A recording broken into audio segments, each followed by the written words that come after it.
বুড়িগঙ্গা নদীর তীর ঘেঁষে গড়ে ওঠা ফরাসগঞ্জ কেজিগুপ্ত লেন মালাকার টোলার রাস্তার উপর এমন ময়লার স্তূপ থেকে দুর্গন্ধ ছড়াচ্ছে গেল ৪ বছর ধরে। পাশেই দেশের একমাত্র হিন্দু অনাথ আশ্রম, একটু দূরেই মসজিদ। এলাকা জুড়ে অসংখ্য পাইকারি ব্যবসা প্রতিষ্ঠান। আবর্জনার দুর্গন্ধ থেকে রেহাই পেতে নাকে কাপড় চেপে পথ চলতে হয় এলাকাবাসীর। বর্জ্য বা ইসের ব্যবস্থা অন্যান্য যে ওয়ার্ডের চেয়ে আমাদের প্রায় অনেক বেশি। আশেপাশের লোকজন অনেকের অসুস্থ হয়ে গেছে। বাগানবাড়ি, সুত্তাপুর যাইতে, কাকজিটোলা, মোহিনী মোহন দাস লেন, রূপলা দাস লেন, এদিকে মানুষের সবচেয়ে বেশি ক্ষতি হচ্ছে। শ্যামবাজার ঘাটের ধারেও রয়েছে আবর্জনার স্তূপ। দুর্গন্ধ উতরে এর মধ্যেই বসেছে পাইকারি বাজার।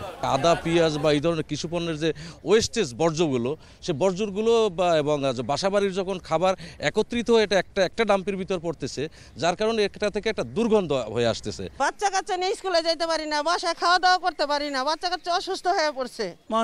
মানে নাক বন্ধ করে ওটা করা যাচ্ছে না, এত দুর্গন্ধ বের হয়। মাথা ব্যথা, সাইনোসাইটিসের প্রবলেম তো হচ্ছেই, পাশাপাশি আপনার ডায়রিয়া হচ্ছে। মানুষের রমজান রোজা রাখা খুবই কষ্ট হইতাছে। জনপ্রতিনিধি বলছেন নির্দিষ্ট গার্বেজ স্টেশন নির্মাণ প্রক্রিয়াধীন। ঢাকা দক্ষিণ সিটি কর্পোরেশনের মধ্যে সবচাইতে বেশি ওয়েস্ট এখানে জমে, তো ওই হিসাবে জায়গা অপ্রতুল। সেকেন্ডারি ডাম্প স্টেশন তৈরি করার জন্য আপনার অনুমোদন পেয়েছি, ওটা কাজ চলছে। আপাতত আজকে আমাদের পিছনে যে ময়লার অবস্থা দেখতে পাচ্ছেন, এটা আগামী ইনশাল্লাহ 3 থেকে 4 মাসের মধ্যে এখান থেকে রিমুভ হয়ে যাবে স্থায়ীভাবে।